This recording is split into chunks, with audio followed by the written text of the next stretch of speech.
Hello friends, TGT biology की class में आप सभी का स्वागत है। आज हम फाइलम प्लैटीहेल्मिन्थेस से एनिमल फैसियोला हेपेटिका से कुछ मोस्ट इम्पॉर्टेंट पॉइंट्स के बारे में डिस्कस करेंगे, जो कि आपके एग्ज़ाम के लिए काफ़ी महत्वपूर्ण हैं। तो आइए देखते हैं इसमें फाइलम प्लैटीहेल्मिन्थेस से एनिमल फैसियोला हेपेटिका के बारे में। तो फैसियोला हेपेटिका ये फाइलम प्लैटीहेल्मिन्थेस से क्लास ट्रिमेटोडा और ऑर्डर डाइजीनिया के अंतर्गत आता है और इसे कॉमन नेम सीप लीवर फ्लू या लीवर फ्लू के नाम से जाना जाता है। तो इसमें जो क्लास है मोस्ट इम्पॉर्टेंट है क्लास ट्रिमेटोडा। पूछा जाता है ये किस क्लास के अंतर्गत आता है, तो क्लास ट्रिमेटोडा के अंतर्गत ये फैसियोला हेपेटिका आता है। फैसियोला हेपेटिका, जैसा कि हमने बताया कि नेक्स्ट पॉइंट है Fasciola hepatica is commonly known as sheep liver fluke. Fasciola hepatica को सीप लीवर फ्लू के नाम से जाना जाता है या लीवर फ्लू के नाम से जाना जाता है, क्योंकि ये सीप के लीवर में पाया जाता है। इसी वजह से इसे सीप लीवर फ्लू या लीवर फ्लू कहा जाता है। अगला पॉइंट है liver fluke has dorsoventrally flat unsegmented body with 2 suckers. जो लीवर फ्लूक होता है फैसियोला हेपेटिका होता है ये डार्सोवेंट्रली फ्लैटेंड होता है, मीन्स डार्सल साइड से और वेंट्रल साइड से ये फ्लैट होता है, मीन्स चिपटा होता है। लीफ लाइक स्ट्रक्चर इसका होता है, लीफ पत्ती के जैसा इसकी संरचना होती है। देखिए स्ट्रक्चर में हमने दिखाया है कि जो ये लीफ लाइक स्ट्रक्चर में अपीयर होता है और ऊपर की तरफ इसमें एक माउथ पाया जाता है और माउथ के चारों तरफ एक सकर्स पाया जाता है जिसे हम ओरल सकर के नाम से जानते हैं। और इस ओरल सकर्स के नीचे कुछ दूरी पर एक पोर पाया जाता है, जेनिटल पोर, जिसे गोनोपोर कहा जाता है। और उस गोनोपोर के नीचे वेंट्रल साइड में या जिसे एक और स्ट्रक्चर पाए जाते हैं जिसे पोस्टीरियर सकर्स या वेंट्रल सकर्स या पोस्टीरियर स्टेबुलम के नाम से जाना जाता है। तो स्टेबुलम पूछा जाता है कि स्टेबुलम किस में पाया जाता है, तो स्टेबुलम पाया जाता है फैसियोला हेपेटिका में। और इसका जो पोस्टीरियर पार्ट होता है एक पोर के रूप में ओपन होता है जिसे स्क्रेटरी पोर कहा जाता है। और ये मोस्टली इंडो पैरासाइट होता है, आंतरिक अंतः परजीवी होता है जो सीप की बॉडी के अंदर liver, bile duct, lymph gland में पाया जाता है। तो इनकी बॉडी जो होती है डार्सोवेंट्रली फ्लैट होती है, अनसेगमेंटेड होती है, बॉडी में कोई सेगमेंट नहीं पाया जाता। और इनमें 2 सकर्स पाए जाते हैं, मीन्स जो चुस्कांग पाए जाते हैं। एक जो ऊपर होता है जो माउथ की तरफ पाया जाता है जिसे ओरल सकर्स, और जो एक नीचे की तरफ वेंट्रल साइड में पाया जाता है जिसे पोस्टीरियर सकर्स या वेंट्रल सकर्स कहा जाता है। तो एग्जाम के लिए ये भी महत्वपूर्ण है क्योंकि इनमें 2 सकर्स पाए जाते हैं, एक ओरल सकर्स और दूसरा स्टेबुलम। जो ओरल सकर्स होता है उसे एंटीरियर सकर्स और जो स्टेबुलम होता है उसे वेंट्रल सकर्स या पोस्टीरियर सकर्स कहा जाता है। नेक्स्ट पॉइंट है a genital pore gonopore present in between both suckers. जैसा कि हमने बताया कि वेंट्रल सकर और ओरल सकर्स या इंटीरियर सकर्स और पोस्टीरियर सकर के बीच में एक जेनिटल पोर पाया जाता है जिसे गोनोपोर के नाम से जाना जाता है, गोनोपोर कहा जाता है, जो कि रिप्रोडक्शन में मदद करता है। नेक्स्ट पॉइंट है फैसियोला इज इंडोपैरासाइट। जैसे कि हमने बताया कि ये अंतः परजीवी होता है और ये मोस्टली सीप में पाया जाता है और ये डाइजेंटिक होता है, मीन्स इसकी लाइफ साइकिल जो होती है ये 2 एनिमल में कंप्लीट होती है। मीन्स जो प्राइमरी होस्ट होता है वो सीप होता है, मीन्स भेड़ होती है, और जो इंटरमीडिएट या जो सेकेंडरी होस्ट होती है उसे वो होती है स्नेल। नेक्स्ट है body is covered by cuticles. जो इनकी बॉडी होती है क्यूटिकल के जरिए कवर्ड होती है, मीन्स क्यूटिकल एक प्रकार की ऐसी लेयरिंग होती है जो इन्हें टेगुमेंट्स, हम कह सकते हैं कि टेगुमेंट्स के जरिए इनकी बॉडी कवर्ड होती है। और जो ये बाहर की तरफ से नॉन सिलेटेड जो साइटोप्लाज्मिक सिनेक्टियम होता है उसे टेगुमेंट कहा जाता है, और जो नॉन सेलुलर पार्ट होता है जिसे क्यूटिकल्स कहा जाता है, नॉन लिविंग जो पार्ट होता है जिसे क्यूटिकल कहा जाता है। तो इनकी बॉडी जो होती है क्यूटिकल के जरिए कवर्ड होती है। नेक्स्ट पॉइंट है it's feed on bile, blood, lymph, small bits of tissue bye general body surface and oral suckers. तो इनमें जो ये मोस्टली सीप के लीवर के आसपास पाए जाते हैं, मीन्स सीप के लीवर में, बाइल डक्ट में, लिम्फ में, लिम्फ ग्लैंड्स में पाए जाते हैं। इसी वजह से मोस्टली फीड करते हैं या खाते हैं बाइल को, ब्लड को, इनके खून को, लिम्फ को, और जो वहाँ पर पाए जाने वाले टिश्यूज के छोटे टुकड़े होते हैं, इनको ये फीड करते रहते हैं। मोस्टली ये ओरल सकर्स के जरिए सक करते हैं और ज़्यादातर ये जनरल बॉडी सरफेस के जरिए भी एब्जॉर्ब कर लेते हैं। नेक्स्ट है एक्सक्रीटरी ऑर्गन्स। इनमें जो उत्सर्जी अंग होते हैं वो फ्लैम सेल्स होता है और इस फ्लैम सेल्स को प्रोटोनेफ्रेडिया भी कहा जाता है। ये भी मोस्ट इम्पॉर्टेंट है। जो फैसिला में जो एक्सक्रीटरी ऑर्गन होता है वो फ्लैम सेल्स या प्रोटोनेफ्रेडिया होता है। नेक्स्ट है एक्सक्रीटरी प्रोडक्ट। जो इनमें एक्सक्रीटरी प्रोडक्ट होते हैं, उत्सर्जी उत्पाद होते हैं, वे होते हैं मोस्टली ये अमोनिया, कार्बन डाइऑक्साइड और फैटी एसिड होता है। ये भी मोस्ट इंपॉर्टेंट है। तो इनमें जो एक्सक्रीटरी प्रोडक्ट होता है अमोनिया, कार्बन डाइऑक्साइड और फैटी एसिड होता है। नेक्स्ट है रिस्पायरेशन। इनमें एनाएरोबिक होता है। जो इनमें रिस्पायरेशन होता है वो एनाएरोबिक होता है, मीन्स ये लीवर में पाए जाते हैं, लीवर के आसपास पाए जाते हैं, बाइल में, बाइल डक्ट में पाए जाते हैं। तो यहाँ पर ऑक्सीजन की सप्लाई सही से नहीं हो पाती, इसकी वजह से इनमें जो रिस्पायरेशन होता है वो एनाएरोबिक रिस्पायरेशन होता है। और इस एनाएरोबिक रिस्पायरेशन को एनाऑक्सीबायोटिक रिस्पायरेशन भी कहा जाता है। इस एनाएरोबिक रिस्पायरेशन में जो ग्लाइकोजन होती है, इनमें जो ग्लाइकोजन फूड के रूप में, रिजर्व फूड के मटेरियल के रूप में स्टोर होता है, यही ग्लाइकोजन ब्रेक डाउन होता है कार्बन डाइऑक्साइड, फैटी एसिड और लैक्टिक एसिड में। तो ये जो इनका रिजर्व फूड मटेरियल होता है ग्लाइकोजन, ये ब्रेक हो जाता है ग्लाइकोलिसिस प्रक्रिया के तहत कार्बन डाइऑक्साइड, फैटी एसिड और लैक्टिक एसिड में, और यही लैक्टिक एसिड इनको एनर्जी प्रोवाइड करता है। Next Fasciola is hermaphrodite. जो फैसिला होता है हर्माफ्रोडाइट होता है, मीन्स मोनोइसियस होता है, मीन्स इनमें मेल और फीमेल दोनों रिप्रोडक्टिव ऑर्गन एक ही बॉडी में पाए जाते हैं, इसी वजह से हर्माफ्रोडाइट होता है। तो इनमें जो मेल और फीमेल रिप्रोडक्टिव ऑर्गन्स होते हैं वे कुछ इस प्रकार के होते हैं। जो मेल रिप्रोडक्टिव ऑर्गन्स होते हैं वे टेस्टिस होता है, वास डिफरेंशिया होता है, सेमिनल वेसाइकिल होता है, सिर्रस होता है, सिर्रस सैक होता है। ये मेल रिप्रोडक्टिव ऑर्गन होते हैं। जबकि फीमेल जो रिप्रोडक्टिव ऑर्गन्स होते हैं वे होता है ओवरी, ओविडक्ट, यूटेरस, बीटल एरिया।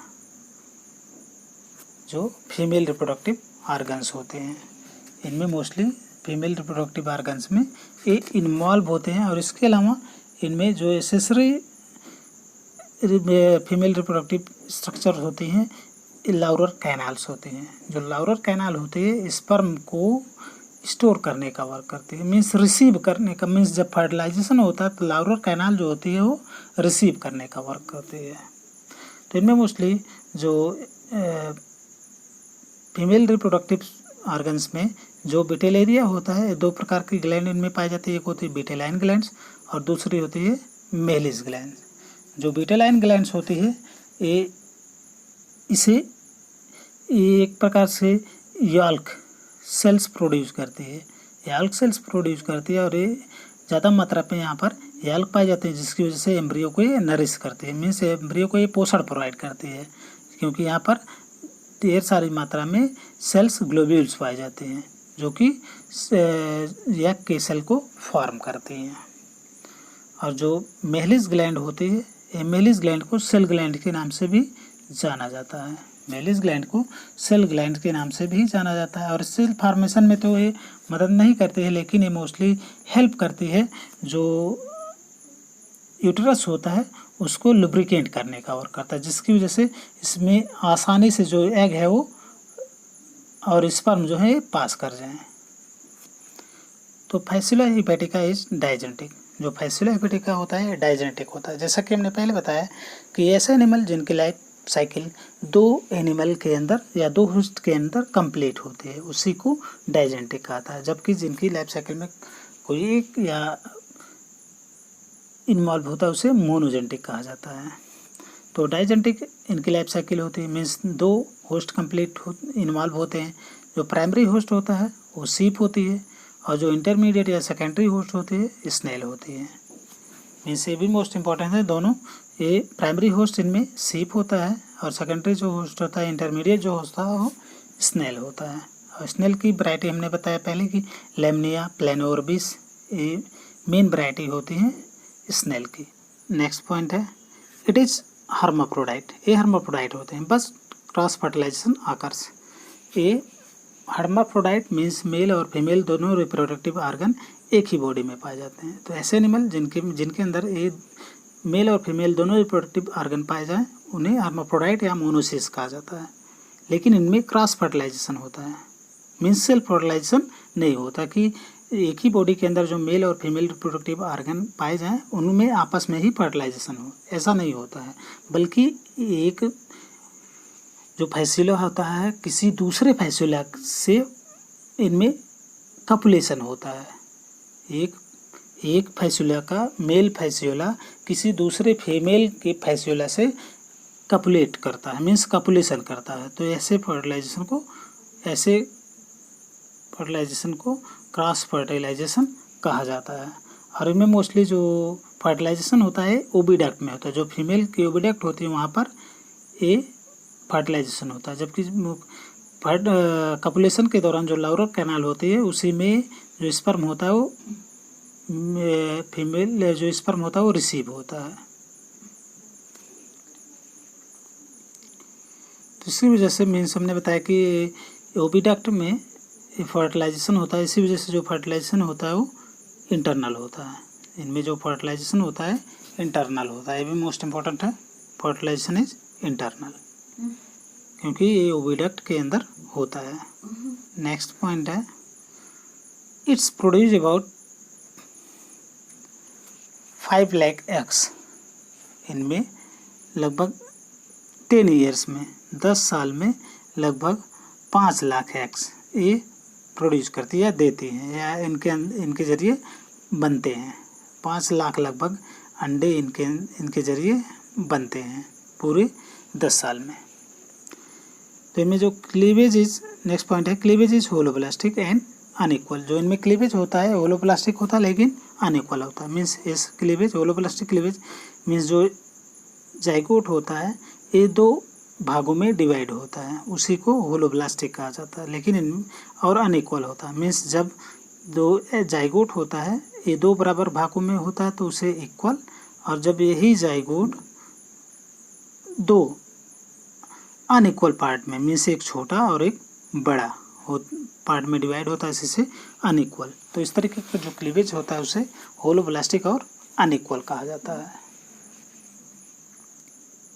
तो आइए देखते हैं इनकी लाइफ हिस्ट्री के बारे में। तो जो फैसिला होता है ये इनका जो इन्फेक्टिव स्टेज होता है सीप के लिए वो होता है मेटासर्केरिया। जो मेटासर्केरिया होता है जो तालाब होते हैं उनके पास पाए जाने वाले छोटे पेड़ पौधों पर पाया जाता है, उनके लीव्स पर, पत्तियों पर पाया जाता है। जब ये भेड़ या सीप जब चरती है तो उस दौरान ये इनके डाइजेस्टिव सिस्टम से होते हुए इनकी बॉडी में इंटर कर जाते हैं, और वहीं पर मेल और फीमेल दोनों कपुलेशन करते हैं। और कपुलेशन के फलस्वरूप ये कैप्सूल का फॉर्मेशन होता है, मीन्स जाइगोट का फॉर्मेशन होता है। और जाइगोट एक सेल के जरिए कवर्ड हो जाता है, तब फॉर्मेशन हो जाता है कैप्सूल का। और इनमें डिवाइडेशन चालू होता है, मीन्स क्लीवेज चालू होती है। तो क्लीवेज के जरिए 2 अनइक्वल साइज के सेल का फॉर्मेशन होता है, और ये अनइक्वल साइज के जो सेल्स फॉर्म होते हैं, जो बड़ा फॉर्म होता है उसे सोमैटिक सेल्स, और जो छोटा फॉर्म होता है उसे प्रोपेगेटरी सेल कहा जाता है। और ये पूरी तरीके से कवर्ड हो जाता है एक मेम्ब्रेन के जरिए, और यही कहलाता है कैप्सूल। और फिर इनमें जो सोमैटिक सेल्स होती हैं ये एक्टोडर्म, लार्वा के एक्टोडर्म का और टिश्यू का फॉर्मेशन करते हैं। जो प्रोपेगेटरी सेल्स होती हैं फिर डिवाइड होती हैं, और डिवाइड होकर के ढेर सारे जर्म सेल्स का फॉर्मेशन करते हैं, और यही जर्म सेल लार्वा की बॉडी का फॉर्मेशन कर देती हैं। और तब जा कर के जो सेल्स मेम्ब्रेन होती है ब्रस्ट हो जाती है, और एक नया स्ट्रक्चर फॉर्म हो जाता है जिसे मेरासीडियम कहा जाता है। ये मेरासीडियम इनका फर्स्ट लार्वा होता है। ये फ्री स्विमिंग करता रहता है, और फिर स्नेल या घोंघे के कांटेक्ट में जब आता है तो उस दौरान ये पल्मोनरी अपर्चर के जरिए घोंघे की बॉडी में इंटर कर जाता है। तो जो मिरासीडियम होता है ये इनमें एक स्पेशल टाइप की स्ट्रक्चर पाए जाते हैं एपिडर्मल प्लेट्स। तो इनमें एपिडर्मल प्लेट्स की जो संख्या होती है वो 21 होती है। ये मोस्ट इम्पॉर्टेंट है। इनमें एपिडर्मल प्लेट्स की संख्या भी हम आगे पॉइंट्स में हमने दिया है। तो इनमें एपिडर्मल प्लेट्स की संख्या जो होती है 21 पाई जाती है। तो फिर ये मिरासीडियम पल्मोनरी अपर्चर के जरिए स्नेल के या घोंघे के इनकी बॉडी के अंदर इंटर कर जाता है और इंटर करने के बाद ये कन्वर्ट हो जाता है स्पोरोसिस्ट में। और स्पोरोसिस्ट फिर जो स्पोरोसिस्ट होते हैं ये लगभग 5 से 8 रेडियल लार्वा प्रोड्यूस कर देते हैं। और फिर ये जो रेडियल लार्वा होता है ये भी रेडियल लार्वा ये कन्वर्ट हो जाता है फिर सर्केरियल लार्वा में। जो रेडियल लार्वा होता है सर्केरियल लार्वा में कन्वर्ट हो जाता है। जो ये लार्वा होता है सर्केरियल लार्वा, और ये सर्केरियल लार्वा मीन्स सर्केरियल लार्वा जो होता है लगभग 14 से 20, जो ये रेडियल लार्वा होता है लगभग 14 से 20 सर्केरियल लार्वा प्रोड्यूस कर देता है। कुल मिलाकर मोस्ट इम्पॉर्टेंट है कि ईच स्पोरोसिस जो होते हैं ये फॉर्म करते हैं लगभग हम कह सकते हैं कि 5 से 8 रेडियल लार्वा। और रेडियल लार्वा ये फिर रेडियल लार्वा के अंदर भी रेडियल लार्वा फॉर्म हो जाते हैं। तो जिसकी वजह से इसे सेकेंड जनरेशन ऑफ रेडिया भी कहा जाता है। सेकेंड जनरेशन रेडिया भी कहा जाता है। और फिर जो रेडियल लार्वा रेडिया के अंदर जो रेडिया फॉर्म होते हैं और वही रेडिया फिर सर्केरियल लार्वा का फॉर्मेशन करते हैं। तो मीन्स ईच रेडिया जो लार्वा होता है वो 14 से 20 सर्केरियल लार्वा का फॉर्मेशन कर देता है। और इस सर्केरियल लार्वा ये नॉब लाइक स्ट्रक्चर और टेल स्ट्रक्चर के हो जाते हैं। और फिर ये इनके पल्मोनरी अपर्चर के जरिए ये बाहर निकल आते हैं, मीन्स इनकी बॉडी से बाहर निकलते हैं और जो इनकी टेल होती है सेड ऑफ हो जाती है और तब एक स्ट्रक्चर नए स्ट्रक्चर का या नए लार्वा का फॉर्मेशन हो जाता है जिसे मेटासर्केरिया लार्वा कहा जाता है। तो इस तरीके से इनकी बॉडी में मीन्स इनकी लाइफ साइकिल में 5 प्रकार के लार्वा का फॉर्मेशन होता है। एक होता है मिरासीडियम, दूसरा होता है स्पोरोसिस्ट, तीसरा होता है रेडिया, चौथा होता है सर्केरिया और पांचवा होता है मेटासर्केरिया।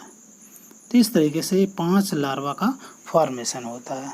जो मिरासीडियम होता है ये इन्फेक्टिव स्टेज होता है, इन्फेक्ट करता है स्नेल को, जबकि जो मेटासर्केरिया होता है इन्फेक्ट करता है सीप को। ये मोस्ट इम्पॉर्टेंट है। मेटासर्केरिया जो इन्फेक्टिव स्टेज होता है सीप का वो होता है मेटासर्केरिया, और स्नेल का जो इन्फेक्टिव स्टेज होता है वो मिरासीडियम होता है। पता है कि लार्वल जो स्टेज इनमें फॉर्म होती हैं वो होती हैं मिरासीडियम, स्पोरोसिस्ट, रेडिया, सर्केरिया और मेटासर्केरिया। तो इनमें 5 प्रकार के लार्वा का फॉर्मेशन होता है। नेक्स्ट पॉइंट है मिरासीडियम इन्फेक्ट टू स्नेल। जो स्नेल की इन्फेक्टिव स्टेज होती है वो होती है मिरासीडियम, जैसे कि मैंने पहले बताया कि स्नेल को इन्फेक्ट करता है मिरासीडियम। और नेक्स्ट पॉइंट है मेटासर्केरिया इज इन्फेक्ट टू सीप, और सीप को जो इन्फेक्ट करता है स्ट्रक्चर या लार्वा होता है मेटासर्केरिया। तो मेटासर्केरिया जो होती है इन्फेक्टिव स्टेज होती है सीप की, और जो मिरासीडियम होती है इन्फेक्टिव स्टेज होती है स्नेल की। ये दोनों मोस्ट इंपॉर्टेंट है, एग्जाम में मैक्सिमम आने के चांसेस हैं। नेक्स्ट पॉइंट है मिरासीडियम इज कवर्ड बाय, मिरासीडियम एक कवर्ड होता है 21 एपिडर्मल प्लेट। ये भी मोस्ट इंपॉर्टेंट है। 21 एपिडर्मल प्लेट्स किन में पाए जाते हैं? तो 21 एपिडर्मल प्लेट्स पाए जाते हैं मिरासीडियम लार्वा में। नेक्स्ट पॉइंट है each sporocyst produce 5 to 8 radial larva. जैसे कि हमने पहले बताया कि प्रत्येक जो स्पोरोसिस्ट होते हैं लार्वा होता है 5 से 8 रेडियल लार्वा प्रोड्यूस करता है। ये भी मोस्ट इंपॉर्टेंट है। नेक्स्ट है each radial larva produce 14 to 20 cercarial larva. जो प्रत्येक रेडियल लार्वा होते हैं ये 14 से 20 सर्केरियल लार्वा को प्रोड्यूस करते हैं। ये भी मोस्ट इंपॉर्टेंट है। और नेक्स्ट पॉइंट है रेडियल लार्वा कंटेन्स फायरिंगियल ग्लैंड्स। ये मोस्ट इंपॉर्टेंट है। रेडियल लार्वा में फायरिंगियल ग्लैंड्स पाई जाती हैं। रेडियल लार्वा में फायरिंगियल ग्लैंड्स पाई जाती हैं।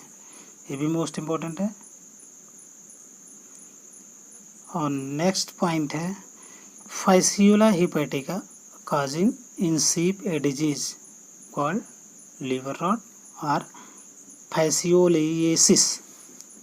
तो फैसिला हेपेटिका में जो सीप में फैसिला हेपेटिका के कारण जो एक बीमारी होती है जिसे लीवर रॉट या लीवर सिरोसिस के नाम से जाना जाता है या फैसियोलिएसिस के नाम से भी जाना जाता है, जिनमें लीवर जो उनका होता है रॉट हो जाता है, मीन्स सड़ जाता है, उसी को लीवर रॉट या लीवर सिरोसिस कहा जाता है, क्योंकि ये लीवर में ही पाए जाते हैं और उनको फीड करना चालू कर देते हैं, मीन्स लिम्फ को, ब्लड को, ये सब फीड करते रहते हैं। और ये ट्रीटेड बाई जो लीवर रॉट होती है, लीवर सिरोसिस होती है, फैसियोलिसिस जो डिजीज होती है फैसिले के कारण, ये ट्रीट किया जाता है ट्राइक्लेबेंडाजोल मेडिसिन के द्वारा। ये भी मोस्ट इम्पॉर्टेंट है, ये ट्रीट किया जाता है ट्राइक्लेबेंडाजोल के जरिए। तो इस तरीके से आज की वीडियो में हमने फैसिला हेपेटिका से कुछ मोस्ट इम्पॉर्टेंट पॉइंट्स के बारे में डिस्कशन किया। अगर डिस्कशन आपको अच्छा लगा तो प्लीज़ वीडियो को लाइक करें, शेयर करें और चैनल को सब्सक्राइब करना ना भूलें। वीडियो को अंत तक देखने के लिए आप सभी का बहुत बहुत धन्यवाद।